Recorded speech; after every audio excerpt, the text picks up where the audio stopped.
Oh, Hello, everybody. Hello, Moto. what do we got on there? 3 people? No, we've got several. We've got Craig Fatla, Captain Shark, Captain Phil. We've got Rich, the Crazy Scotsman, and I think I saw Mossy. Mossy's in there somewhere. I do know, and I think that is everybody right now. Yeah, Rich 4150 is on there. He just ate a double cheeseburger, so he's all stoked. Coda Boy. Hello, Moto boy. Coda boy. David Giles, Sean. CWB. Got a good crowd here already. How's everybody doing? Living the dream, man. Living the dream. As long as you don't wake me up. We won't. Don't worry. Knuckles 60. How's it going? Sweet. 7 up, 3 down. Excellent. Living up. Let's see. Incredible poop show at the range. Coda Boy, that's a bummer. Were you shooting a car? I know how that goes. I got a big announcement tonight to make. Do it right? What's up? Do it right.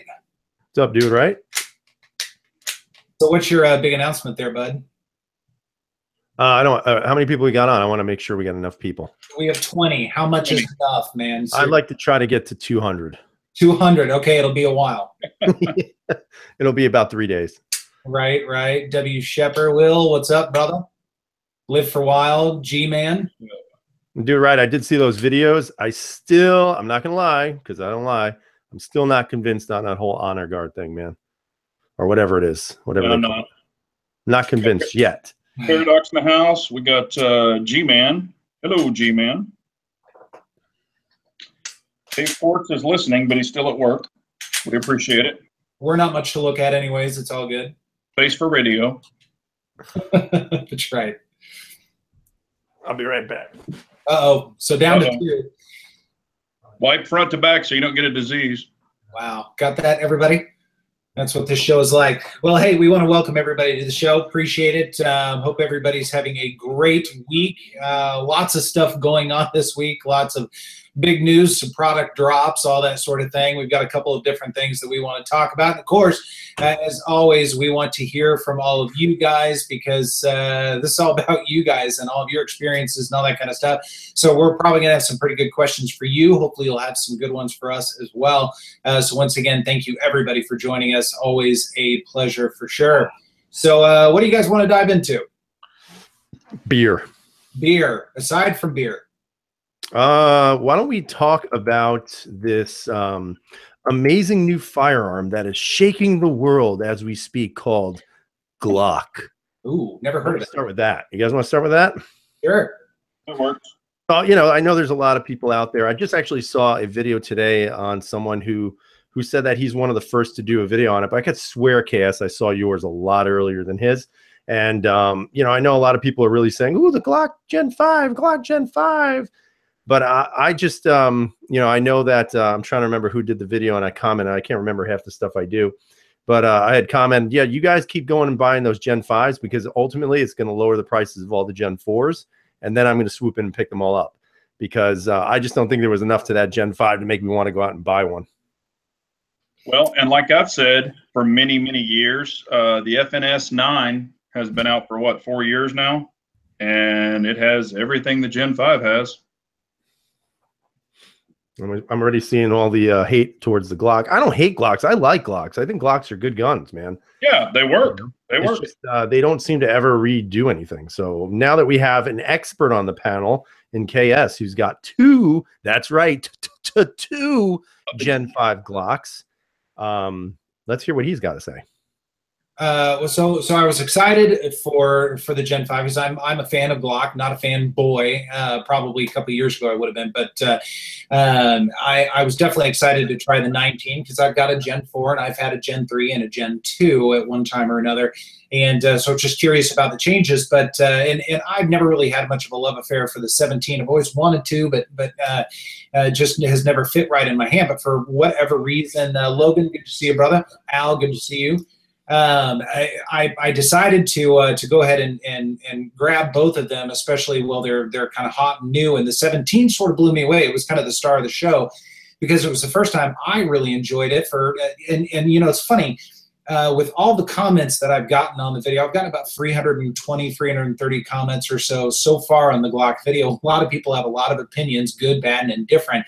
It's interesting, the finger grooves and what some of the people say about finger grooves. To me, I thought it was a really welcome change to the Glock, but a lot of people were saying, you know, that's really dumb, they shouldn't have done it, it's not an improvement. However, so many people were taking the time to take off the finger grooves. And so to me, I feel like Glock in their own little way was kind of responding to customer demand, so to speak, and customer opinion. So it was definitely a welcome change for sure. But you know, I like the changes. I like all of them except for a couple. There are a couple things I could live without. I'm not very fond of the finish on it. I actually like the Gen 4 finish, although I know the Gen 4 finish wears a little bit faster. I don't like the Gen 5. It's a little slicker than I prefer. I don't like the little finger groove. I'll just kind of show you the little finger groove cut out right here. I think it's silly. It's not needed so much. But otherwise, I mean, I really like it. The only thing it didn't have that I wanted, and I think a couple of people have criticized me for saying this, I think it should have had front serrations. The 4.5, whatever you want to call it, had front serrations. Why the hell didn't they just carry it forward? That makes no sense to me whatsoever. They should have kept it on there. And since it's a slicker finish, why not do it? So, but they've been really fun guns to shoot, really fun guns to play around with. Just recorded some footage for an upcoming If I Could Only Have One. I won't say anything else yet, but I'm excited. I think they're fun. Yeah, and Do It Right made a good point that they were really responding to the military and FBI. A lot more FBI wants the military contract and not really the civilian market. I do think that they could have put those front serrations on there. I think that would have made a difference, especially for people who have a press check thing. I don't really care about that because I don't do them, but you know, some people do and they like it. And I know that people who are, I don't know, I don't shoot a Glock competitively, but some people who do probably would want that option in case they're using some sort of you know, red dot on the back or something of that sort. But you know, for me, the finger grooves have never been a big deal on any Glock, whether it's Gen 3 or Gen 4. So I don't have any issues with that. You know, the finish, you know, whatever. If you don't like your finish, go and get it Cerakoted. You get it done cheap. And then on top of that, I mean, the trigger's not really significantly different. The ergos are relatively the same with the exception of the finger grooves. And I don't know, for, you know, the price, like right now, the prices, they're driving up all the prices because they're a hot item. So comparatively speaking, you can buy other guns, in my opinion, that might be slightly better in different areas, ergonomics, trigger, you know, fit and whatever you want to call it, fit and finish. But ultimately, I don't think Glock, once again, did enough. But you know what? I'll probably at some point own one, but not now. Yeah. I have to say, with the trigger, so I've now taken apart both guns, all the way down, every part, and really taken the time to kind of examine them. And I did the 25-cent polish job on both of them. I haven't done anything else. I was going to put a connector in the 17, decided not to. I want to keep them stock. But almost everything is totally different. They have really kind of redesigned everything, or they've pulled some things over from the Glock 43, including the plunger. And I think really the trigger bar is very reminiscent of the 43 as well. And I will say, and I said this in the video as well, and I think some other videos, and I've watched quite a few of the videos out there, and there's some really good ones. They've noted the same thing, that the trigger, although the trigger weight really isn't any different, it is a slightly smoother pull. I mean, it still has that good Glock break and the good Glock reset, but I think the pull for a stock Glock trigger is a little better. It's still a stock Glock. You're not going to get away from that, but I think it is a slightly better trigger. Right, and what also? Oh, go ahead, Big Johnson. You have a question. Any brass to the face issues that you noticed at all? Not that I noticed. If you guys saw something in the shooting, I certainly didn't notice it. I thought the ejection pattern was just fine. They did change the extractor a little bit. Apparently, it's supposed to be better. I think Mr. Guns and Gear did a video today, and he was noticing the same thing. It was a good ejection pattern on his. So I think they made some good improvements. Yeah. One of the things I was going to say too, I think where it actually hurts Glock, which it may not take long, but now their aftermarket is all screwed up because the internals aren't the same of any of the other generations. So of course now Aftermarket is going to have to catch up to all of that, which is, in my opinion, going to hurt sales a little bit. But, you know, what do I know? Nothing. Well, they'll come out with it pretty quick. I'm sure people are all over it. I mean, you know, with what Glock does and the market share that they pull. You know, I'm so sorry, Captain Phil. We have to share this real quick. He said, "Did Glock put back the headphone jack on the Gen 5?" That's a great nod to Apple. That is absolutely hilarious. I'm sorry, Big Johnson, didn't mean to cut you off. That was just really funny. No problem. Yeah, no, I was going to say, we've also got some other people. We got Keenan, we got Robin, got some other people jumping in. We appreciate y'all. Gerald, you know, definitely want to, you know, let y'all know that we appreciate y'all so much. Okay, anything else on the Glock, or can we move on? Oh, that really depends on, I guess. Yeah, that's what I meant. So we'll see if any. Is your 6 is on. We appreciate you, Rick. So one of the things that I wanted to say really quick was, in my opinion, this P10 is becoming one of the best striker fired guns on the market. Not a surprise. I think it's starting to surpass even the likes of the PPQ. Trigger's getting buttery smooth, man, and it's a short reset. I'm starting to see everything that this gun was supposed to be. You know, this thing's got close to 1,000 rounds through it, but I mean, God, this trigger is just getting great. Real fun to shoot. No other words are necessary. So, yeah, we've got a bunch of people. Move on. So, okay. What I was going to kind of bring up is, and we get asked this question a lot between us three, so we've kind of discussed it. And we were talking about shooting yardages. And, you know, it brings up a really valid point, like, you know, I'll shoot at 7 yards, 10 yards, whatever. And people will say, well, why didn't you shoot at 25 yards? Or, you know, whatever. We're just trying to see and kind of get people's opinion of where they like to shoot at. Is it 5 yards, 7 yards, 8 yards, 10 yards? Because I feel that it's wherever you feel comfortable at, whatever yardage it is. And I want to get y'all's opinion on it also. Go ahead, Cass. Okay, I've had a lot of questions about that, and usually it is what distance are you shooting at? Because I show my targets, but I don't really talk about the distance to which I'm shooting. So generally speaking, on my videos, I'm shooting somewhere between 7 and 10 yards, and it either depends on the gun, or how I'm feeling that day, or how well I'm shooting, or if I'm shooting a car. But generally for me, a lot of times I'll stick with 7 yards. I think that's a great way, especially if I'm comparing two guns, because it's a comfortable distance. I can really concentrate more on how the gun is shooting, and not quite as much on the target itself. As you know, I'm not all that great of a shot to begin with, but my principle, and Big Johnson, I echo your sentiment completely. Shoot whatever distance you feel most comfortable with. You know, when I see people first start training, they might set a target at 6 feet away or 10 feet away. You know, I think that's great, because get used to the gun, get used to how the gun feels, and slowly work your way up and find distances that are comfortable for you. But when we start talking about defensive distances, to me, in my mind, once you really start getting past that kind of 10-yard mark, I would sort of be questioning. In most circumstances, I have to tread lightly here, because obviously not every situation is the same. But you start to wonder, when is the safe distance? When is it not a safe distance to shoot? Mm-hmm. Yeah, I mean, you know, for me, I kind of echo what KS was saying. I am usually shooting 7 to 10 yards. Normally, when I get to the range, the first thing I do is I literally just take the target and send it out, probably, and I'm not joking, like 4.5 feet away from me.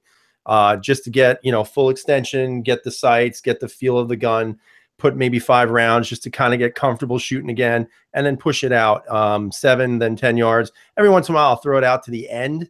And then I realize, God, I suck at shooting. So then I bring it back.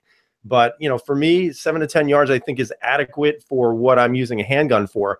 You know, I know 7 Up 3 Down mentioned rest, you know, bench rest accuracy. I'm not using a bench rest to shoot a pistol because at that point, if I have to use something like that with a gun, I'm going to carry a rifle with me and use it from that regards. I'm not going to bench rest a pistol, because obviously, what do I carry a pistol for? I'm not carrying it to be a marksman with it. I'm carrying it for self-defense purposes. And you know, again, what KS has said is how far is too far. I mean, if you're going out, you know, let's say what's 12 yards? How many feet is 12 yards? Anybody know? Just off the top of your head? But yeah, it's 36 feet. So 36 feet away. Is 36 feet away too far to actually consider that self-defense? You know, in my opinion, it is. Yeah. You know, do you have time to, you know, and again, it depends on state, of course. Obviously, if you have a stand your ground law, that's different. You know, up here, obviously, in this hellhole, we have to retreat. So we can't stand our ground. We actually literally have to retreat unless we're cornered, and then we can actually, you know, use deadly force. But at the same time, for me, 7 to 10 yards, I think is adequate for when I'm carrying a handgun. You know, I went and shot the Mini this weekend, and I was shooting out 125 yards. By the way, that gun's great, with no problem. But that's what it's used for. It's a distance shooter as opposed to something for self-defense. Yeah, well, you know, and 7-Up saying that again, you know, like with the competitive stuff, you know, he's talking about like taking a shadow too and just seeing how accurate it is from bench rest, which is good. And I mean, I've even done that with just regular handguns that I'm going to use for self-defense just to see what you can do. But what I practice, even rapid shots and stuff like that, it's 7 to 10 yards. You know, stretch them out to 25 yards. You know, yeah, you can do that in competition, and I want to know where I am with it. But you know, if you shoot someone at 25 yards, they're going to ask, why the hell didn't you run away? Or why did you, you know, why are you picking off people at 25 yards? Now, if you had to in a gunfight, yeah, it's great to always practice that. But, you know, I feel that most of the, you know, interaction you might have with a bad guy is probably going to be up close. Right. Right. You know, probably under 5 yards, I would imagine, most of the time. Hell, it might be he's even on you and you're sticking it in his gut, you know, so. Right. But, yeah, but there's a lot of things that go into it. I mean, you know, a lot of people say, oh, I'll just shoot the bad guy. You know, first of all, physical fitness has a role in it. Mental fitness has a role in it. You know, training, whatever, you know, I mean, there's so many factors involved in it. You know, if you're, and I don't want to say anything to hurt anybody's feelings or anything, but let's be honest. I mean, if you're not in great shape, the time somebody is going to charge you to take up that distance to get to you, you better have another game plan besides pulling your gun, because you may not have that time to react. So, I mean, if you're sitting there and, you know, you're not in okay shape, I'm not saying you got to be a bodybuilder or, you know, a marathon runner, but in okay shape, if you can at least hold someone back enough to push off, pull your gun and bury it in their gut, great. But if you don't have that ability, it doesn't matter what you carry, because you got to get to that gun if you're going to protect yourself, you know? Hey, real quickly, Call Your Gun girls are on. Hey, girls, how are you guys? It's great to have you on the channel. It will be kid chat friendly tonight. No cursing. It will be reasonably kid friendly. I think you guys are drinking an adult beverage, if that's okay. Right, right. Papa's Place, how are you? Welcome again, everybody. Haven't said hi to everybody just yet, but great to see you all again. Yeah, we appreciate it. And then, you know, another thing that, you know, I've been asked, I'm sure y'all have too, you know, as far as targets, you know, like, where do you buy your targets? What do you know, do you buy them all at the range? You know, do you buy them online? Mm-hmm. And I wanted to get y'all's opinion, you know, what y'all do with your targets or where you get them from. I used to buy like those, whatever they call them, when you hit them, they kind of like color splatter, or whatever. I don't splatter know. Targets. Yeah, the splatter targets. And then I said, I'm not spending the money on that. So I just use the paper stuff they have at the range, and just go from there. Although I will tell you, my eyes, in that range that I shoot at, it's very dark. So it is a little bit of a pain to shoot those stupid little black and white targets. So I may have to go out and get something a little brighter, because I just can't see. Yeah. What about you, KS? So I get my targets at the range, and I get those kind of black and red targets that are splatter. They show up well on camera, and I buy my targets specifically for that. If I'm shooting off camera, which is probably about 10 or 15% of the time anymore, so it's not often, I'll get just big paper targets that are like, you know, 80 cents a piece or whatever, and I still get them at the range, but they make them there, and it's reasonably inexpensive. But yeah, generally those the slightly more expensive ones, because they're easier to see on camera, and I want to show my work. Yeah. Yeah. What I do is I buy 300 targets for $6. Dixie plates. Paper plates. Matter of fact, it was brought up to me that the ring inside of here, you know, the ring inside of here is like an IDPA setup. So I buy them for $6, and like I mark them. I just pre-mark them before I send them out, and put my little bullseye there, and then shoot 10 yards, 7 yards, whatever. And then that way I have them for that pistol, and I keep them set aside. And then when I go shoot that pistol again, I can compare them. And these are super easy. I mean, they stack just like this. You can throw them in your range bag, and you don't have to wad up those big paper rolls and everything. And the smaller target actually makes me focus more. But that's just me, but very inexpensive way to shoot a lot of targets. For me, I've always shot paper because there really is nowhere outside for me to shoot around here. But I went over to this range about an hour away. Bald and Curious probably knows where it's at. It's over in Westchester County. I even forget what it's called, but it was really nice range. It's a NRA type of range. I guess it's kind of sponsored by the NRA, whatever. And I've never shot steel before. And I don't know about you guys, but there is a certain amount of thrill that goes into shooting steel when you're just hitting it and it's going bong, bong. I mean, shot after shot. I mean, it's just, I've never shot steel. So for me, it was a kind of a rush to be able to do that the other day. So that was kind of exciting. Hey, so we had a question just a moment ago on this. Sorry to kind of flip things around, and now I'm trying to find it. In all seriousness, 88 asked, as a first-time gun owner, is single action, double action a must so I don't shoot myself? And I've already had a couple of responses on this. Sean had a really good answer a moment ago. He was saying, as a first-time gun owner, the action of the pistol shouldn't be important. Your trigger discipline should be. That's a fantastic point, Sean. He said, don't touch the trigger until you're ready to shoot, and you won't shoot yourself. And I think that's great. And I would kind of build on that a little bit. I totally agree. The action of the gun is not as relevant as, taking maybe a training class when you first get a gun. I think every first-time gun owner should have some sort of training class, even if it's just an hour long, to learn the ins and outs and the functionality of a gun, learn the 4 basic safety rules, and start kind of beating that into your head. And don't put your finger on the trigger. That's exactly right. I'm a big proponent, and of course I've got striker fire and I have single action, double action, but and this gun is unloaded, so there's no mag in it. I'm a big proponent of double action, single action, because some people with striker fire, like the PPQ and other pistols, are like, wow, that's a really light trigger, and they might double tap and not be aware of it, or they don't know what the heck's going on. This one, you have to purposely pull it, and it does teach really great finger discipline, especially in the double action. And then when you get to single action, you're dealing, double action is about 8.5, 9 pounds, and single action is like 3.8. So I do like a double action, single action. Of course, I love striker fire too, but and the thing about the double action, single action is you do have second strike capabilities. So a lot of people in a panic situation, they're going to try to fire that striker fire, and if for some reason it doesn't go off, they might kind of have a mental lapse and not be able to rack the slide quick enough, so they can just pull the trigger again and get that shot off if need be. So, I mean, I think it definitely, I grew up with revolvers. I'm sure a lot of people did, and I definitely think that there's a need for them. But it's what you feel comfortable with, ultimately. Yeah, I kind of agree with that. I think it's whatever you feel comfortable with. I mean, the first handgun I bought was a double single action because I didn't feel like I was ready to actually have a striker fired gun until I got a little more time under my belt, just owning a gun, carrying a gun, shooting a gun, blah, blah, blah, blah, blah. And I'm actually kind of thankful for that because I think it just taught me a little bit more discipline with the trigger. With that being said, I mean, as you go along, I'll tell you right now that one of the lightest triggers I have is on the Steyr, and this thing is now shade under 4 pounds. And, I feel very comfortable carrying this. I don't worry about pulling the trigger accidentally because ultimately what it boils down to, as long as this finger ain't on that trigger, it's not going to go bang. So, it's a lot of things that take time.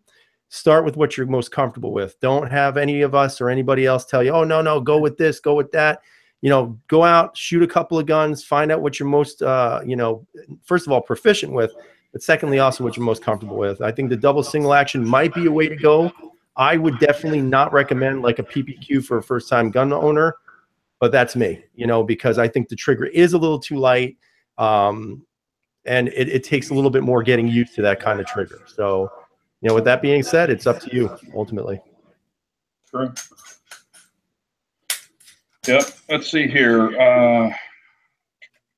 Yeah, and Keenan's saying he was taught with double action revolver, double action, single action in 1911, and I just feel, and I always say this, I have friends where I've taken them shooting and they've never even shot guns, and I'll let them try different guns. And going into a gun range, matter of fact, a lot of them will let you rent guns, and then if you buy a gun, they'll waive, some of your rental fees to rent the guns. But I think it's a great opportunity to try different guns. I'm way behind that. Everybody trying something different. That's absolutely right, for sure. He's saying that he's looking into a P30 for home defense. P30 is a great gun for sure. And like everybody's been saying, just practice. Practice with it, get comfortable with it. When you're going to the double action to single action, make sure you've got some muscle memory and some memory with how all that works, and you should be just fine. Yeah. Mm-hmm. And 7-Up's talking about dry practice. Dry practice is hugely important. I mean, even on the chats, we're sitting around pulling triggers and doing things. That's just as critical. Really, I probably do 70% of dry fire, and then 30% of live fire. I mean, you can learn a lot about a gun just by dry firing it, and you can break in a trigger very well too. Right. Mm-hmm. And just practice everything dry. Removing from a holster, getting the gun up to your eye level. Going straight out, depending on if you're right-handed, right eye dominant. If you're left-handed, maybe more of an isosceles stance to kind of get that turn into your eye. But it really is, you got to keep practicing, man. It's not going to happen overnight. I mean, I look back at some of my older videos, some that I never posted because some of my shooting was so atrociously bad that I was embarrassed. It was embarrassing. I was like, oh my God, I suck that bad. But over time I got used to shooting more and more different types of guns, and I feel a little bit better with my shooting. But it just takes time. I mean, practice, practice is a key, and practice does not make perfect, but it definitely makes you better.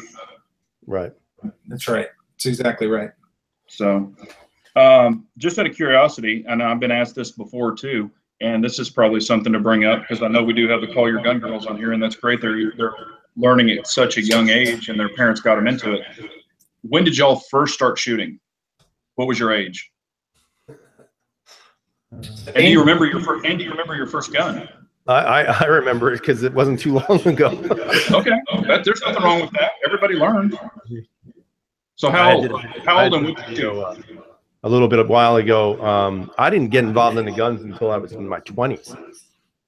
So really, for me, mid-20s is when I started shooting, and now I'm in my early 40s. So, what was your first gun? My first gun, my first gun was a rifle, because I hadn't had a pistol license in New York at that time.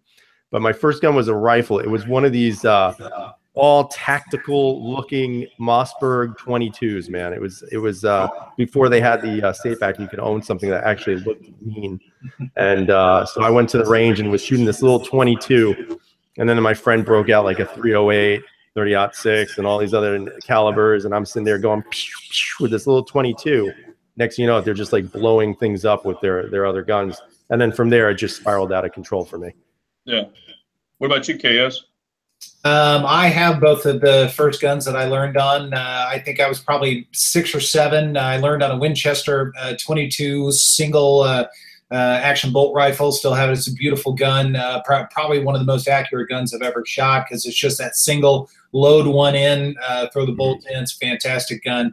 And then also a gun that I won't show on the channel, but it was a 45, and I was probably 10 the first time I shot that. So 1911.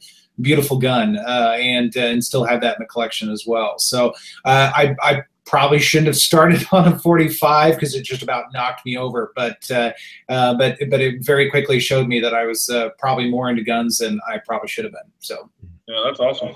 Yeah, my very first time I was 6 years old, and my grandfather was pretty hardcore, and he pulls his 45 out, and he was the type that had a 45. They've got the rear safety. He had them always pinned. You didn't push this safety. It was already pushed. Had it pinned, and he handed it to me, and there was a fence post out there, and he handed me that 45. I was 6 years old, and that thing was heavy. And he's like, all right, get your aim on it and shoot it. And, man, I tell you what, that thing was like, boom. I mean, almost hit me in the forehead with it. And he's like, no, stick your rear end out, press forward. From then on, I was shooting 45s and rifles and 22s and stuff like that. But yeah, very first gun, it was a 45, and it was a Colt 45. Yeah, it's a good beer. Yeah. What was his name? Who was the guy who used to do Colt 45 commercials? Oh, Billy Billy Williams. That's right. 45. Colt 45. That was a different kind of Colt 45. We have any questions that we've been?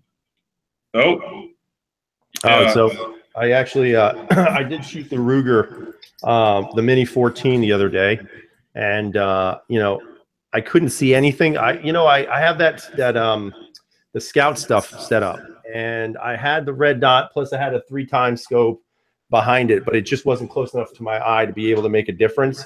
So I'm probably going to get a better scope. I don't know if I'm going to hook it up to the back or stay to the front and see how it shoots.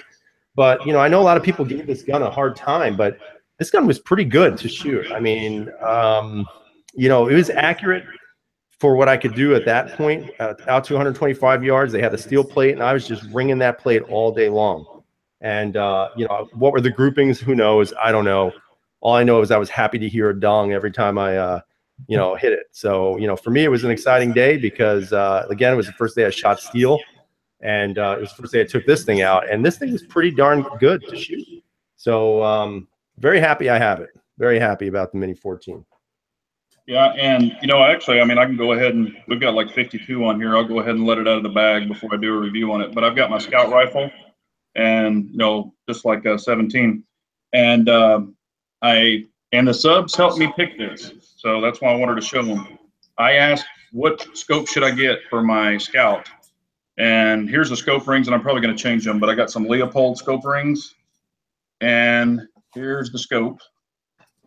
I got the Crossfire 2 Scout rifle scope, so Vortex. So that's what I went with.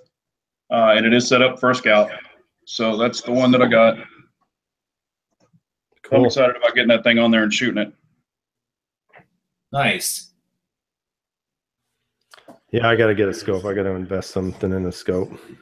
Yeah, this one was inexpensive, and the reviews are fabulous, and even subscribers said that they had them and they loved them. So I decided to give it a shot. It's got a lifetime warranty on it. So yeah.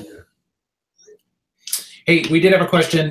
This is from In All Seriousness 88. Is anything coming in SHOT Show 2018? Anybody know anything about that? What do you guys know? Well, based on my insider knowledge that I don't have, no clue, no idea. Yeah. You know, I mean, I know that you've been waiting on it for a long time, you know, the Hudson and, you know, stuff like that. I don't know when it's ever going to come out. SHOT Show 2023. What a strike B. Actually, you know what? I did see some new unveilings, and you can go on and she is actually a competition shooter for Tanfolio, and they've got the new stock 1, stock 3, and they're revised. They've got new grips on them. They've got one with a red dot on the top for the Tanfolio.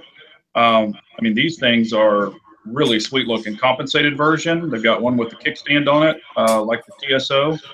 So they're looking pretty sweet. So yeah, that's a gun I'm never gonna own.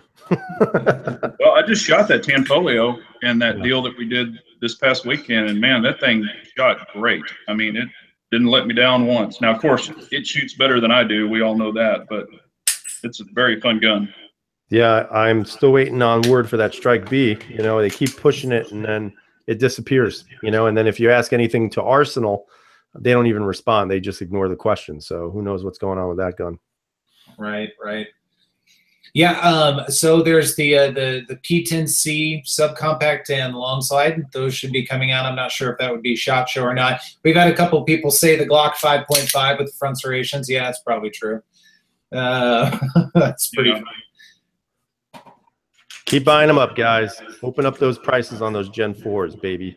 Yeah, Scab is saying they haven't been drop tested yet. Good point, my friend. Good point. We'll have Sig Sauer test those. Yeah, speaking of drop test, I know that the three of us have not heard one word from Sig. And I know myself and KS put that information in on the first day it was available to do so. I have not even gotten an email from them, which I'm suspecting is because of the overwhelming response and demand to get those triggers fixed. But boy, it's going on what now? Like 2 weeks, I think. Yeah, easily. Yeah. That's what I was telling these guys earlier before we started the chat. I've got an Apex trigger in mine, and I've got to pull it out, and I had to try to find my old SIG trigger, and there it is. It was in the Apex box in my box of junk, so I've got to switch the triggers out before I send it in. I'm going to send it in. I'm not sending it in with my custom frame. I'm sending it in with the OD Green frame. Hey, Tripod Tactical is saying he got his email.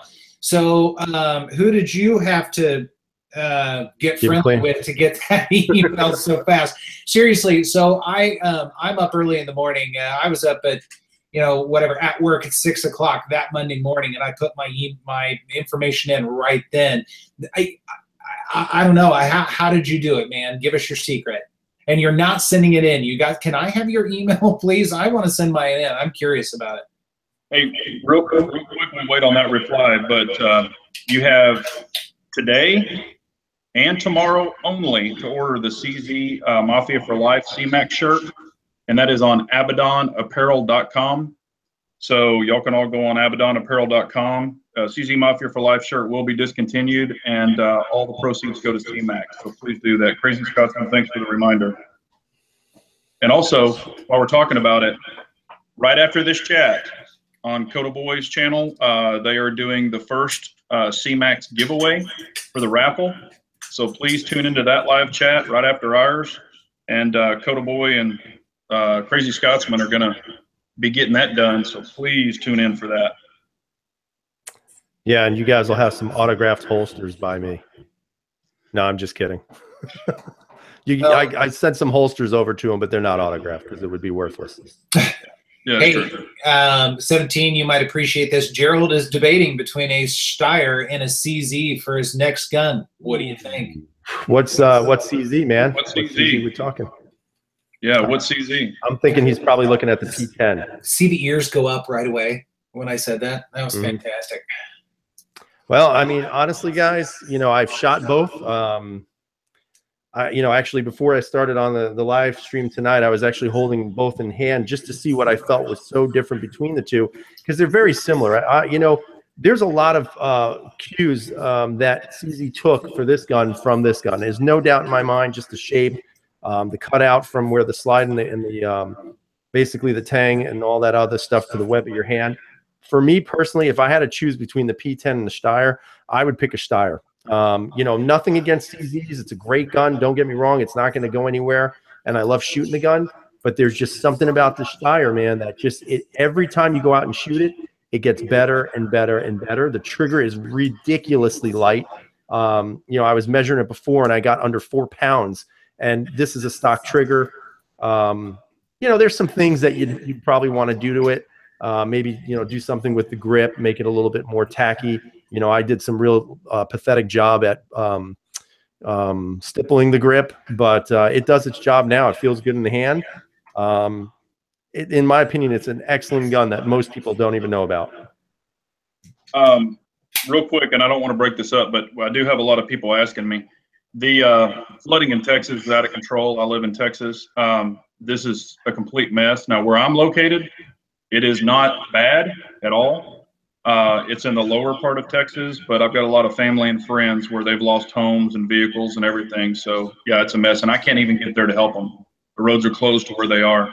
Matter of fact, one of them is basically an island. They live on a hill, and they can't even get out of their own driveway. So it's definitely a mess. So I believe it. Thoughts and prayers out to those folks in Texas who need it most right now. Definitely. Let's see here. Oh yes, and that is another thing. And Gerald brought that up. Yeah, we've got a lot of refineries down on the Texas coast. Yep. So be prepared for your oil and gas prices, ladies and gentlemen, because they are going to go up. Awesome. Sweet. Yay. Yeah. As much as I drive 3,000 miles a month, that's not good. Yeah, now Mateo is making the comment Steyr before they catch on and the prices climb even higher. And he's got a good point. You know, this Steyr M9 I actually got for under $450. And this was, I'm telling you, I think I was one of the first people to actually own one of these guns. And there have been some reviews on it.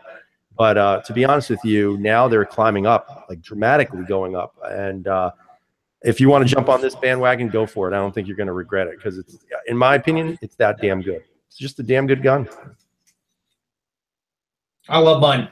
I absolutely love it. It is one of my favorite guns, without question. It's probably one of the best shooters I've got. And I've said it before, I think the grip kind of has an appearance of looking cheap, but the second you pick it up and you put it in your hand, it just molds to you. It absolutely molds to you. I love the Steyr. Yeah, I don't like mine. Got to get one. Yeah, I don't have one. Yeah, and then Young Guns, he said to put a Talon grip. I actually did have a Talon grip on this when it was in black. Then I Cerakoted it. Before I Cerakoted, I stippled it really roughly.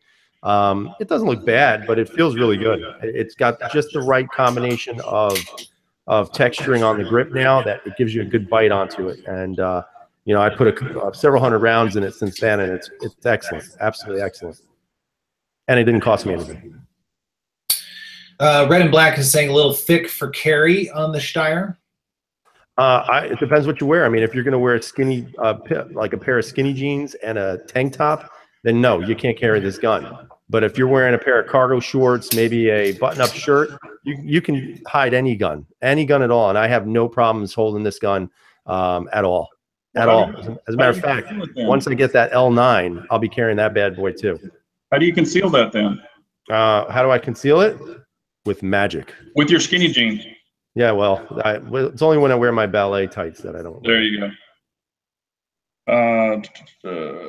Yeah, and then I've shot KS's Steyr, you know, just from a bystander point of view, and it is a great gun. It's probably one of the flattest shooting guns I've ever shot, and I've shot Glocks and owned them, and I think that thing is way flatter than a Glock even. Personally. I mean, honestly, if you're worried about carrying the M9, actually, I was doing a size comparison before I got on. And I was putting it up to the P10, the PPQ, and I'll tell you guys right now, the grip length on it is the same, basically same length as P10, same length as PPQ. It's a little bit longer than the Glock 19, but obviously the Glock 19 is the smallest of the bunch. If you're looking for something smaller, then you'd go with the S9, which is basically their subcompact, and that's in between an XD Mod 2 and a Glock 19. So it's kind of got that real good feeling. I could fit my whole pinky on it and still have a good enough grip on it, good enough purchase to make it feel comfortable. Is it a chunky monkey? Yes, it is. It's a big, thick gun, but I would say that it's not an uncomfortable thick. If you're used to carrying a compact size gun, it's going to feel pretty much the same. Nice. Jeans and polo. I could not pull this gun off in jeans and polo. I'd have to carry like a PPS M2. You know, I'm not a skinny guy either. You know, I got a little meat on the bones. You know what I mean? So normally, like my normal dress attire for the summer is usually just a button-down shirt. I don't wear polos a lot.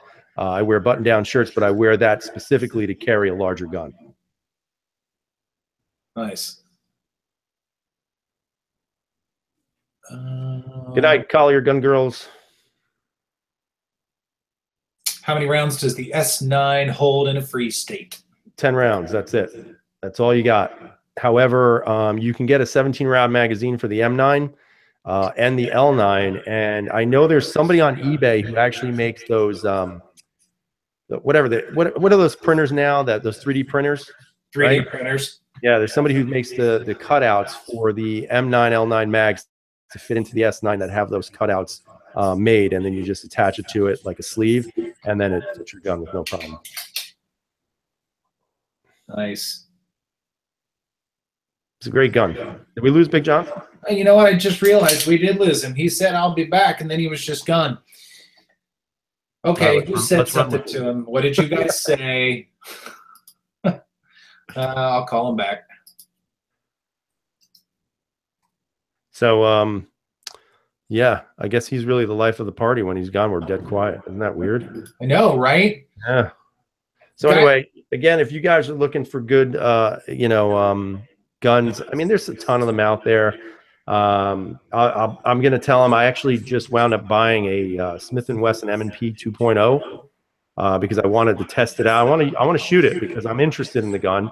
And it was that or the APX. And I went and held both before I made the purchase. And I just, for the life of me, guys, I know a lot of you out there have them and you love them. I just can't stand that APX. It feels more like a hair dryer than a handgun, or a glorified high point. Not that there's anything wrong with that, but the M&P 2.0 felt better. And the deal I got on it, I got it at a gun broker, and I paid $355 for it, brand new. Nice. So that was one that I just couldn't pass up. It was a sick deal. So I'll get that probably in the next 30 years. There you go. Hey, so just a second ago, in all seriousness, 88. I'm not sure why I keep gravitating onto your stuff here, but that's all right. You've had some great questions. The Steyr C1. I'm not familiar with that one. The Steyr C9 is just like the M9 and the S9 and the L9. The difference is with the C9, you have the compact slide of the S9 with the grip length of the M9. So you're basically getting a long grip with a short barrel. So to me, I never really looked at that because it didn't make sense. You know, you might as well just go with the M9 because you're getting the M9 grip length with the M9 slide length. So to me, that's an advantage. And it's not really the slide you got to worry about. It's grip length. The only thing I think that a lot of people don't consider when they look at this gun is just the extreme grip angle. So a lot of times when you are carrying it, let's say you're carrying it in this position here, the grip angle is pretty good, but if you cant it forward, even if you cant it about 10-degree angle, you're actually going to make that handle disappear. And I think that's what's so good about the gun. Nice.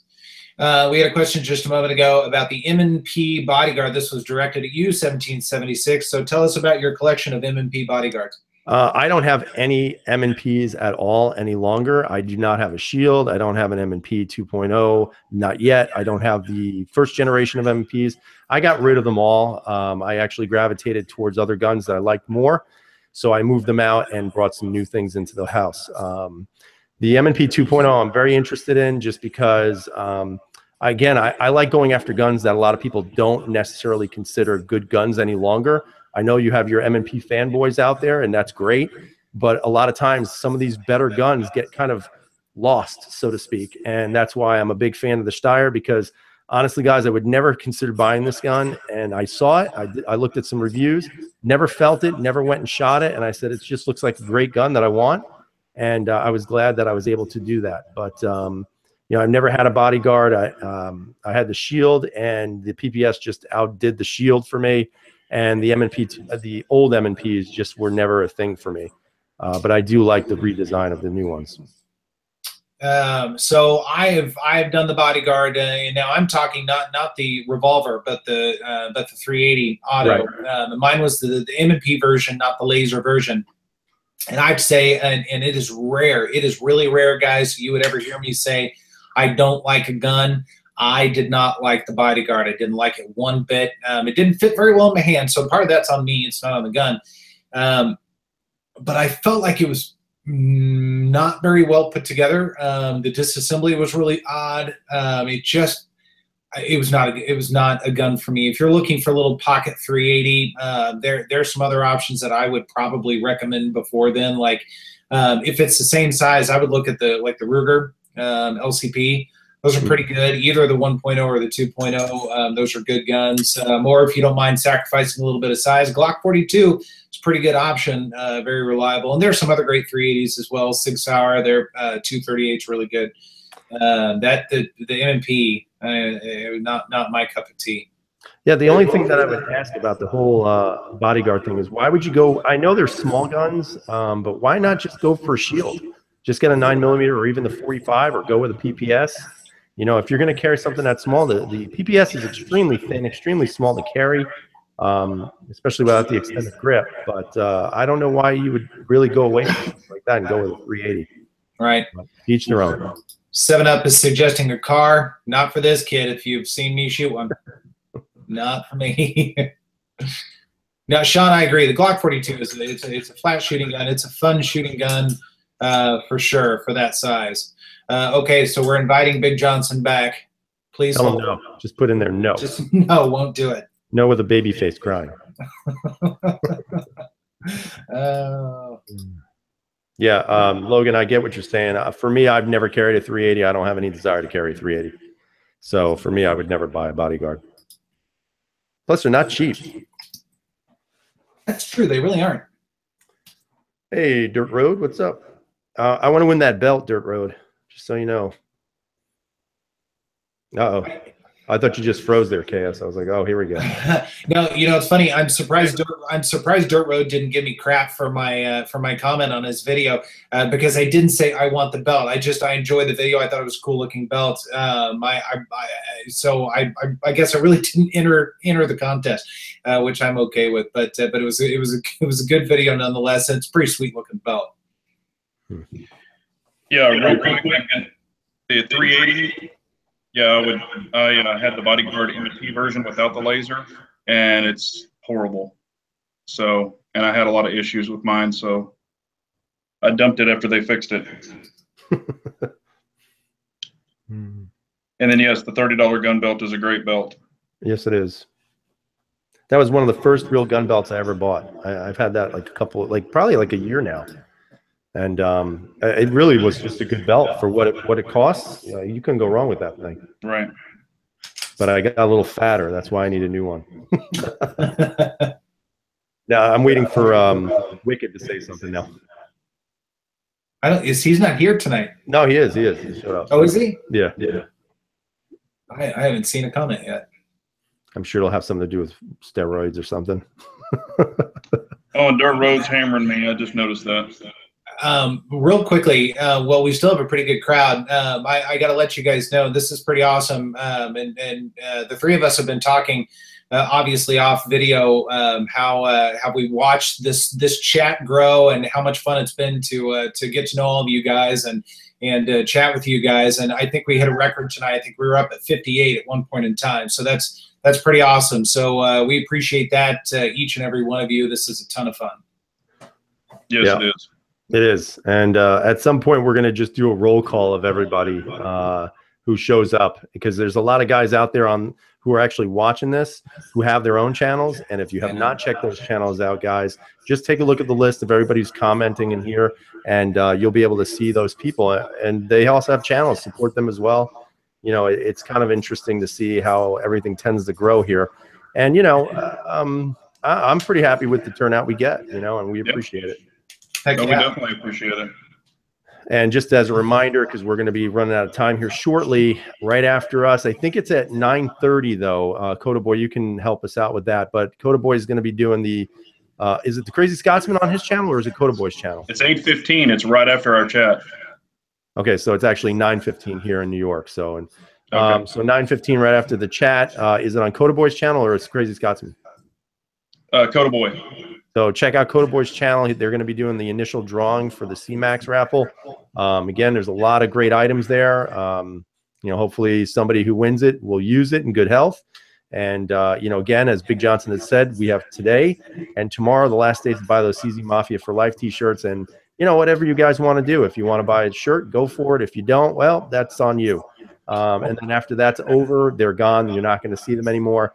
And then maybe you can start taking up a collection on your local street corners and start buying some of our shirts. Hey, I was going to say, Scott bought one of mine too. I was really impressed. I was really happy. Yeah, no one has bought mine except for me and my mom. You're outfitting your mom. Yeah, I said, hey, Mom, buy my shirt. Okay. Yeah, that's awesome. No, she didn't even buy it either. No, I'm lying. Yeah, Coda Boy's saying 9:30 Eastern, yes. Copy that. Yeah, I told my mom, hey, you want to buy one of my T-shirts? And she looked at me, laughed. I was like, thanks for the support, Mom. And I said to my dad, do you want to buy a T-shirt? He said, nope. Nice, nice. But they're both rocking CZ Mafia shirts, right? Oh, yeah, oh, yeah. Oh, so Mateo, my podcast, man, that's on Podomatic or iTunes. If you just put in 1776 or bust, it'll pull them up. I haven't done one in a while. I've been so busy, and I wasn't feeling too well yesterday. But I was going to do one on that douche, Joel Osteen, down in your neck of the woods there, Big Johnson.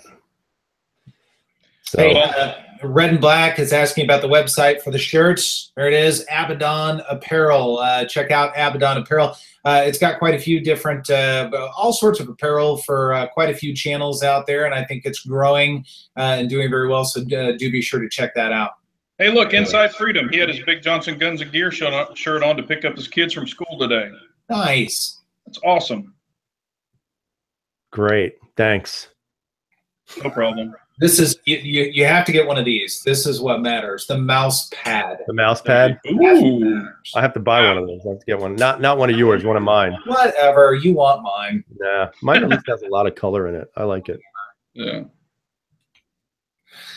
All right, so we're at 7:55. You guys want to start winding things up? Big Johnson, would you like to go first? Yes, as always, I appreciate y'all so much for being on the chat. Please subscribe to all of us. Hit that thumbs up button. We appreciate it. And again, please check out Abaddon Apparel and the Crazy Scotsman and Coda Boy. C-Max needs our help. Already got the putter sold. He's got that. The money for that. That was great. I appreciate y'all even pitching in on that. And, we're just here to support one another. That's what it's all about, and have a great time. And, we appreciate y'all as always. Really quick, I just got a phone call today from the local county sheriff's office. I got a little goodie on the way, and wait till you guys see this bad boy. It's a Glock, and that's all I'm saying, man, but it's freaking awesome. And then, the M&P, whenever I get that, probably in the next year or two. And maybe at some point the Strike B. And also Walther supposedly this fall is going to be coming out with a couple of interesting guns, but I have no more information than that. And buy one of my damn shirts, please. Buy one of his shirts, please. No, everybody, again, thank you so much. This is always a ton of fun. We appreciate each and every one of you. And it's because of all of what you guys say that we are able to do these things, because they are not scripted at all. So we really appreciate that. Always a pleasure, and do be safe out there. Shoot straight, and we will definitely see you guys next time. All right. Thanks, everyone. Have a good night. Be safe out there. And what's that? I said, carry on. Oh, I just said, where are you going? I'm going home. You go buy some shirts. Buy your shirt. Yeah, I'm going to go buy my own shirts and then cry while I do it. Thanks, everyone. All right, guys. All right, have a good night. Be safe out there. We'll see you soon.